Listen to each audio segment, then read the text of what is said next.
She paid me $1,000 to pretend to be her fiancé for 3 months. But when I walked into the wedding and saw my ex with my best friend, she told me I didn't know about Blake. I just walked away. That was 2 months ago. This morning she showed up at my door, her hands shaking with nothing left to say. My first month at Cloud Tech Solutions in Austin, this girl from marketing promised me $1,000 if I could be her fake fiancé for 3 months. I thought it was a joke. Claire was the woman who made executives forget about their wives during presentations. I was the new guy who only talked about Python code and server configurations. But then she explained that her nightmare cousin's wedding was in 90 days, and she needed someone tall and charming so her family would stop asking when she'd settled down. What she conveniently forgot to mention was that the cousin getting married was Ashley, my ex who destroyed me by running off with my roommate Blake 2 years ago. We drew up an actual contract on my MacBook right there in the break room. No kissing, hand-holding only when necessary for appearances. We'd break up a week after the wedding and split any cash gifts 60-40 since she was paying me. She made me practice my boyfriend voice in the supply closet. "You sound like you're reading a ransom note," she said, adjusting my collar. "Try again, but this time pretend you actually like me." I had to rehearse calling her sweetheart without cringing. Memorize how we supposedly met until our backstory was bulletproof. She briefed me that her dad loved the Dallas Cowboys and her mom would judge my shoes within 30 seconds. The first time I met her parents at their sprawling Plano mansion, I said we met at a tech conference while she claimed it was at a Starbucks. Her mom's perfectly sculpted eyebrow raised exactly 1 millimeter, but her dad chuckled and said, "Can't keep your story straight, must be the real deal." They interrogated me for 3 hours. I left having convinced them I owned a small ranch back in Wyoming. Claire made a theatrical show of kissing my cheek goodbye. Very performative, very fake. But then 2 weeks in, something shifted subtly. At work, we maintained professional distance. Separate lunch breaks, minimal interaction. But she started bringing me coffee without asking. Just left it on my desk with a sticky note that said, "Fuel for tonight's performance." Oat milk Cordido with an extra shot, which I'd never mentioned preferring. The family dinners were exhausting initially. Pure theater, hand-holding that felt like a business handshake, rehearsed smiles that made my face ache. But by the third dinner at her parents' country club, I wasn't checking my watch anymore. Her dad and I actually debated Cowboys draft picks. Her mom taught me her famous brisket rub recipe while Claire watched with this unreadable expression. Family game night at her brother's house changed everything. When we crushed her siblings at charades, her dad pulled me aside. "I've never seen our Claire this comfortable with anyone," he said, clapping my shoulder. That night in her BMW, Claire was unusually quiet driving back to my apartment complex. "Sorry," she said suddenly. "For what?" I asked. "Just, all of this. Everything I'm putting you through." Looking back, she wasn't apologizing for the fake relationship. She was apologizing for what was coming. Our text conversations evolved from pure logistics to something dangerous. First, just scheduling, dinner at 7, wear the navy shirt. Then she'd text after family events, "You crushed it tonight with Uncle Pete's war stories." Then came random thoughts at midnight. "You awake?" At 2 a.m., followed by 40 messages about coworkers, Netflix shows, anything. She'd casually mention, "Your idiot ex who fumbled the best guy ever," watching my reaction carefully. "Seriously, who cheats on someone that amazing?" She'd push and I'd tense up. "Some people make bad choices," I'd mumble and she'd look away, guilty about something I didn't understand yet. One night, both staying late debugging a server crash, we finally acknowledged it. "This is getting messy," I said. "It's just method acting," she insisted, but her hands were trembling as she typed. "Claire, you brought me homemade chicken soup when I had that flu last week. That wasn't for your family." She stood up frustrated. "So what if I care? We need to stick to the contract." "Right?" I agreed weakly.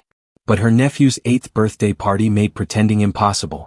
I did Tyrannosaurus Rex voices to make little Carter laugh, and when I looked up, Claire was staring at me like I'd discovered cold fusion. Other parents kept asking how long we'd been together, and she'd get this soft, dreamy expression. The cake tasting at Sweet Dreams Bakery broke us both. She started sobbing over red velvet versus chocolate, but I couldn't understand why. I held her in the parking lot while she ugly cried into my shirt. "I'm so sorry, Jeremy. I'm so sorry." "It's not your fault," I said. "Yes, it is," she whispered, and no matter what I said, she refused to feel less guilty. "Pretending to care about you is killing me," I finally admitted one night after her cousin's engagement party. She looked like she might cry. "Jeremy, there's something I need to..." I perked up, but then she couldn't finish. After the wedding, she said. We'll talk after the wedding. The rehearsal dinner at the Four Seasons was when everything imploded. I walked in confident, her manicured hand in mine, ready to charm great aunts and family friends. I'd genuinely been looking forward to it, just to spend more time with Claire. But then I saw her across the elegant ballroom. Ashley in a pearl-white rehearsal dress, her blonde hair in perfect curls. We locked eyes and suddenly the world stopped spinning. Her champagne flute froze halfway to her glossy lips. Then the worst possible thing happened. Blake stepped out from behind her wearing a matching pearl-white tie. My ex-roommate, the guy who'd helped me move into our apartment, who'd eaten my groceries and borrowed my clothes while secretly texting my girlfriend. The three of us stood frozen while Claire's relatives mingled around us, clutching cocktails and making small talk. Claire went rigid beside me, and when I looked at her, I saw it in her green eyes. This was what she'd been apologizing for. She'd known all along. Ashley started storming toward us, her heels clicking on the marble floor. Blake followed, saying, "Wait, Ashley, wait." I turned to Claire. "Please," her voice broke. But I was already walking out, leaving her standing there with her hands still extended toward where mine had been. Claire followed me to the valet parking area of the Four Seasons. "Please just get through dinner. One more hour." "You knew they'd be here." "That wasn't a question. Jeremy, I didn't know about Blake, but you knew about Ashley." I cut her off, my voice hollow. She nodded miserably. "I originally just wanted to show up with someone incredible, make her jealous for once in her life. But then everything changed when I actually got to know you." I told her I needed time, got in my Honda Civic and drove off. She had to walk back inside and make up some excuse about food poisoning to explain my absence. She texted me all evening, 72 messages and 21 calls I didn't answer. But at 4 a.m. she showed up at my apartment door in Travis Heights. "The wedding's in 10 hours. Please," she sobbed. I stood there in my UT pajama pants not knowing what to do. She was shaking so hard her teeth were chattering despite the warm Austin night. I opened the door wider and she practically collapsed through it. Her makeup had streaked down her face in black rivers, and her rehearsal dress was wrinkled like she'd slept in her car. My neighbor across the hall cracked his door to stare, so I pulled her inside before he called the apartment manager. She collapsed onto my IKEA couch and started digging through her purse with trembling hands. Her iPhone screen lit up with dozens of missed calls from family. She swiped past them and pulled up old photos. Two girls in matching Christmas sweaters smiled at the camera, maybe 12 years old. Claire pointed at the taller one with perfect teeth. "That's Ashley." They looked like sisters, same nose, same chin, but Ashley's smile was bigger and brighter even then. Claire scrolled to another photo from high school where Ashley wore homecoming queen crown while Claire stood in the background. Another showed them at some family barbecue where everyone surrounded Ashley while Claire sat alone at a picnic table. My chest tightened as the pieces clicked together. She'd known exactly who my ex was when she hired me. She'd known I'd walk into that rehearsal and see the woman who destroyed me. My hands started shaking too, but from anger, not sadness. Claire grabbed my arm, shaking her head frantically. She tried to explain that yes, initially she just wanted to show up with someone impressive to make Ashley jealous. But then everything changed when she actually got to know me. Her voice cracked as she talked about how Ashley always got everything first. Better grades despite Claire studying harder. Led in every school play while Claire worked backstage. The promotion at their grandmother's law firm that Claire had been promised for years. When Ashley announced her engagement at Thanksgiving, Mom literally turned to me and asked why I couldn't be more like my cousin. I walked to my kitchen because I needed to do something with my hands before I punched a wall. 2 scoops of coffee grounds, water to the 4-cup line. Then I reached for the oat milk without thinking, making her drink, not mine. Extra shot, no sugar, exactly how she liked it. My hands shook as I poured, and I had to admit I'd memorized every little detail about her without meaning to. Claire followed me to the kitchen and pulled up her text messages, dozens of unsent drafts from weeks ago. Each one started with her trying to tell me the truth about Ashley. The timestamps showed she'd written them at 2 a.m., 3 a.m., right after family dinners. "But every time I mentioned your ex, your whole face would change and I couldn't stand being the one to hurt you again." The anger rushed back and I slammed the coffee mug down so hard liquid splashed onto my granite counter. "You knew I'd walk into that room and see them together? You knew what that would do to me." Carter's toy brontosaurus sat on my coffee table where he'd left it last week when they'd stopped by after his soccer practice. Seeing it made everything worse because her whole family had become part of my life, and now it was all built on lies. Claire completely fell apart then, sliding down my kitchen cabinet until she sat on the linoleum floor sobbing. She kept saying she tried to prepare me by bringing up my ex in conversations, hoping I was ready to face her. She thought she could somehow make it easier, but she was too scared to tell the truth. Her whole body shook as she admitted she'd fallen for me and ruined everything because she was a coward. My phone started buzzing on the counter with text after text. Her dad asking if I was okay, saying they were worried. Her mom saying Claire had left the dinner crying and nobody knew where we went. Even little Carter had sent a voice message his mom helped him record, asking where Uncle Jeremy was and why Aunt Claire was so sad. Each message made my chest hurt more because these people had become real family to me over the past 2 months. I sat down on the kitchen floor across from her because my legs felt too heavy to keep standing. The wedding would start in 9 hours and I had no idea what to do. She looked up at me with red, swollen eyes. You should choose what happens next. I'll accept whatever you decide. The digital clock on my microwave showed 4:47 a.m. We sat there in silence while the coffee maker gurgled and dripped behind us.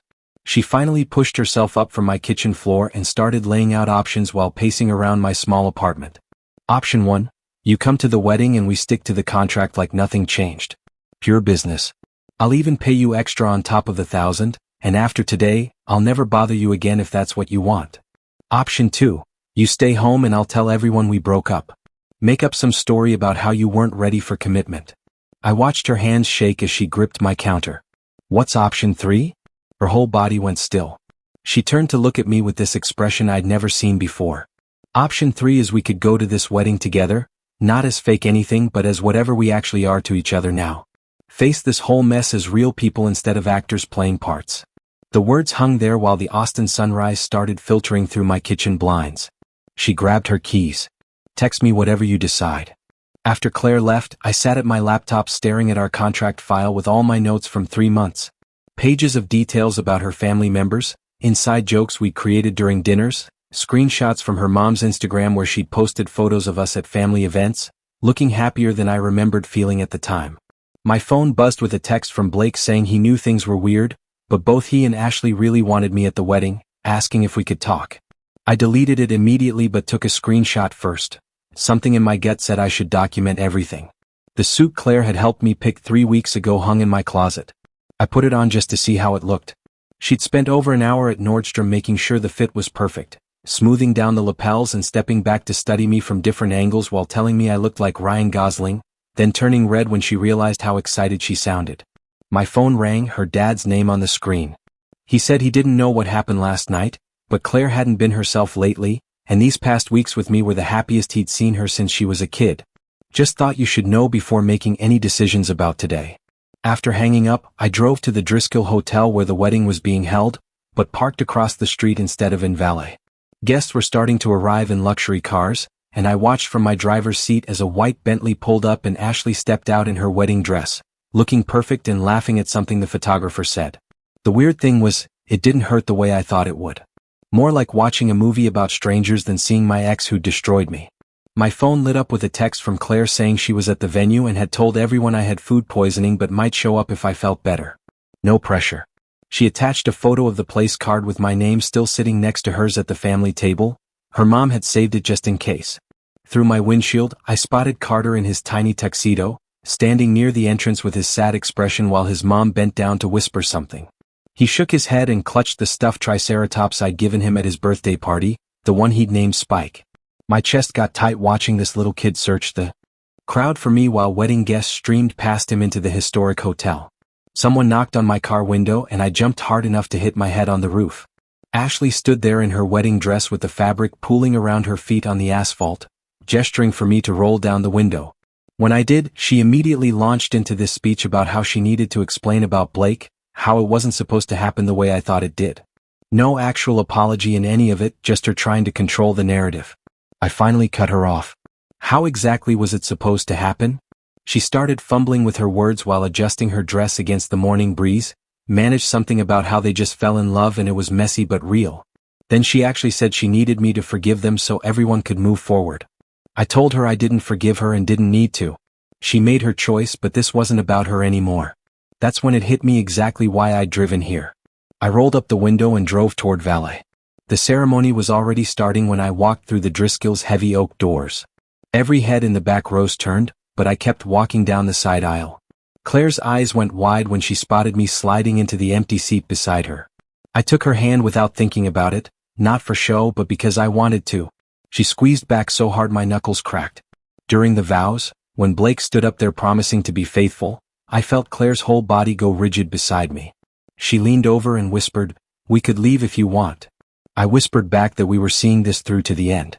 Her sister-in-law was sitting on Claire's other side and gave me this small approving nod. Carter scrambled out of his mom's lap and climbed into mine instead, whispering about dinosaurs while the officiant droned on about love and commitment. His little hands made pterodactyl wings against my chest. This moment felt more real than anything I'd experienced with Ashley in our entire 2 years together. The reception moved to the ballroom next door. Table assignments put us right with Ashley's parents, who kept shooting looks at me every few seconds. Her mom's mouth was a tight line while her dad wouldn't make eye contact. Claire handled their awkward questions like a pro, deflecting and redirecting with practiced ease. I focused on cutting Carter's chicken into dinosaur shapes while he narrated an entire prehistoric battle. During cocktail hour, Blake cornered me by the bar while I was getting Claire a drink.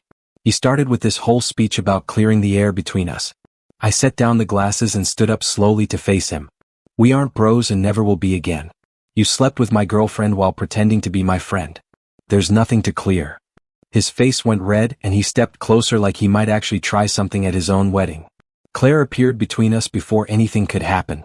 "Maybe you should focus on your bride instead of harassing my boyfriend," she told Blake. The way she said boyfriend hung in the air because she didn't add the word fake. Her dad caught up with me during the cigar break on the terrace after dinner. He lit his Cuban and started talking about how he and her mom actually had an arranged marriage. Took them 3 years to fall in love for real, but now he couldn't imagine life without her. He looked at me through the smoke. "Sometimes the best things start as business arrangements." Back inside, Ashley's maid of honor got up to give her speech about true love conquering all obstacles, making pointed looks at me every time she said, "obstacles." Under the table, Claire's hand found mine and held on tight. The maid of honor finally sat down, and the DJ announced the bouquet toss. All the single women crowded onto the dance floor except Claire, who stayed seated, shaking her head until her sister-in-law physically dragged her out there. Ashley stood at the front, scanning the crowd with this weird smile. She turned around, locked eyes directly with Claire, then spun back and threw the bouquet hard, like she was trying to knock someone out. The flowers sailed straight at Claire's face. She caught them purely out of reflex. Ashley turned around with this nasty smirk and said loud enough for everyone to hear, "Maybe you'll be next if you can find someone real." The whole ballroom went quiet. I saw Claire's face go from shocked to furious in about half a second. She stood up suddenly and somehow had a microphone in her hand before I could process what was happening. I reached for her arm to pull her back down, but she was already talking, saying she wanted to make a toast to her cousin Ashley. The room went dead silent as Claire raised her champagne glass. "Ashley always got what she wanted," she said. "Whether it was the promotion at Grandma's firm, the bigger wedding budget, or even other people's boyfriends."